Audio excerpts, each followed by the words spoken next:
Every guy's biggest fear in dating? Rejection. And worse than rejection is rejection because she thought you were creepy. Because once that word sticks, it doesn't matter how much you love or what your intentions are. It kills your chances instantly. You could be nervous, you could be awkward, but if it looks creepy, you're finished. And let me be clear, I'm not here to roast men.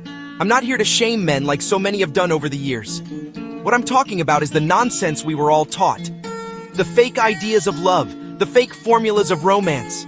I'm not blaming women either, because they were fed the same lies. We were all young, vulnerable, impressionable teenagers. The real villain was movies, because cinema was creepy first. And then it had the gall to dump that creepiness on us. Creepiness has destroyed so many people. Careers ended, friendships ruined, reputations gone. And the worst part? Most of the time, they weren't even predators, just confused, awkward kids who copied what they saw on screen. Cinema trained them with fake scripts, and then society punished them for following those same scripts. It was cinema that convinced us stalking is romance. Hero follows her to college, bus stops, even her house, and the movie calls it love. It was cinema that told us fighting 10 goons is romance. Hero smashes everyone, saves the girl, and suddenly she falls in love, as if love is some prize after a wrestling match. It was cinema that showed us love letters written in blood, railway track drama, and threats of extreme acts if she does not agree to return his love, and called it true passion. Boys believed it. Some even tried it. And when tragedy followed, cinema never took responsibility.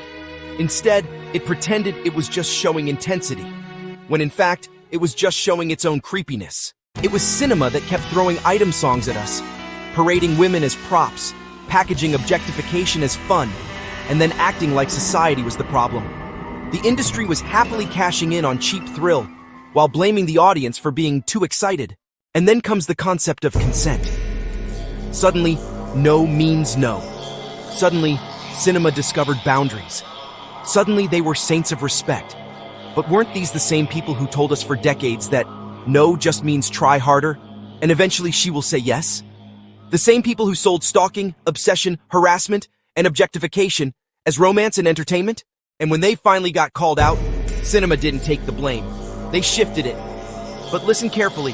When they said, audience wanted it, they weren't talking about some faceless crowd.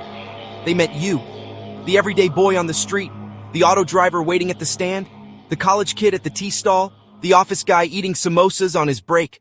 According to cinema, you were the creepy ones.